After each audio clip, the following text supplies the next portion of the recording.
Hello and welcome to another video from the only YouTube channel you need to not only survive the current apocalypse but actually enjoy it. And today's video is basically going to be me showing off my new pellet rifle. This is a Hatsan, H-A-T-S-A-N 125. That's 125, Hatsan 125. You will not see it marketed in the United States as a Hatsan 125 because they do not sell them over here under that name. If you get one, it will be either called a Walther Talon Magnum or a Walther Falcon Hunter. Now, when I say Walther, I mean the same Walther that has the PPK, which the Walther PPK is the gun that James Bond uses in all his TV shows. But this is a pellet rifle. Just shoots regular pellets. Now, what kind of or what model and brand is not important as what type. There are many different types of pellet rifle, and this is called a break barrel spring action pellet rifle. To cock it, you simply break the barrel, and this one here is extremely hard to cock. And in fact, if I was a small person or a woman, I probably would pick something else, although there are a lot of women stronger than me. Very few men are weaker than me.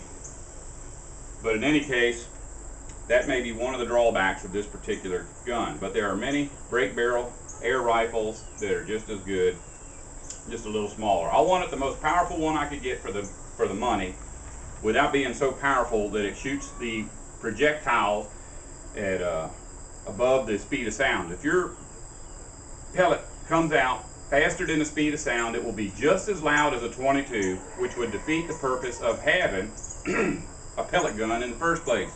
I'm going to shoot it right now just so you can hear what it sounds like. Now, the target that I'm shooting at is 18 yards away, which comes out 54 feet. And I've got a scope, and that's not a very far distance. I know a lot of people shoot 100-yard targets, but I don't. Now, I'll explain that in a second. But here we go. When you cock it, the first thing you got to do before you shoot is take it off the safety. This is the safety here. You simply pull it down, and you can do that with your thumb.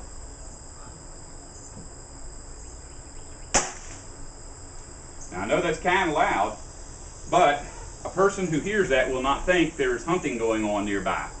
I live in the city, and one of the problems I have when I trap something is how to kill it, because if I shoot something and it's behind a neighbor's house, they might hear me, and it's illegal in the city to shoot off a firearm. But if I was to use this to dispatch wild game, no one would know what was going on. In a SHTF situation where there's no more electricity, most people will have their doors and windows open, and they won't have a TV running or air conditioner.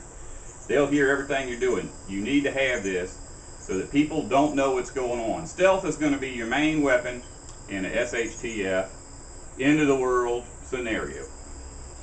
But I'll go ahead and fire this thing one more time just so you can hear it. Now, this particular rifle comes in either .177, which is the size of a regular BB, or .22, which is the size of a regular 22 rifle round, or in 25. I do not recommend the .177 because the lighter weight pellet will come out of the end of the rifle faster than the speed of sound and cause a loud pop, very similar to a 22. While we're talking about a 22, I just want you to take a look at the size of this gun. In my left hand is a 22 Marlin Model 60. A lot of people have this in their bug out kit for good reason. Very transportable, very effective, and very quiet. But compared to a pellet rifle, it is very loud. So anyways, here we go, one more shot. And like I said, we're shooting at a target that is 18 yards away. And I can't see through the scope what's going on with it, but I'll show you a target that I did yesterday. That's about the groupings I get. Now, do not use this as a determining factor in whether or not you're going to get this gun. Here, just from the back, in case it's easier to see. Even though that's not a bad group, at 18 yards, a lot of people would say that that is a bad group.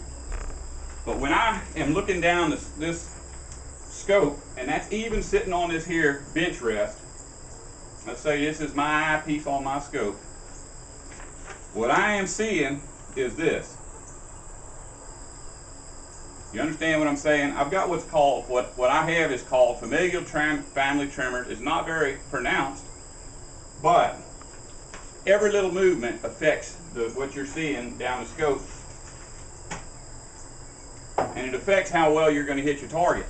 And my little bitty microscopic shakings, which I guess a lot of people have it, but maybe you don't, is going to affect how I can shoot. There are a lot of videos on YouTube about the Walther Falcon Hunter and the Walther Talon Magnum, where people are incredibly surprised at the accuracy of this gun. Now, like I said, you don't need to get this particular gun, but you do need to get a break barrel spring air rifle, because that is the least amount of infrastructure in a air rifle that you can get. A lot of them require CO2 canisters, things of that nature. Now, I will say this. You can get what's called a Nitro Piston option, where the spring is replaced by a pneumatic piston. I do not recommend that unless you have a lot of money. And if you do get that, the way I suggest you get it is to buy the gun and then buy the piston separate. That way, when you get the gun to your house, you can put the piston in, and when it blows out eventually, you'll still have the spring to fall back on. Because when the infrastructure that we live under starts to crumble, you can believe it will be very difficult to get parts for a pellet rifle. You need stealth, you need meat, or you need some kind of food, and this here rifle will get that food for you. Extremely powerful. I'm going to try to attach this video to other videos about the gun that show just how powerful and how accurate this gun really is. You don't want to survive? Don't listen to me.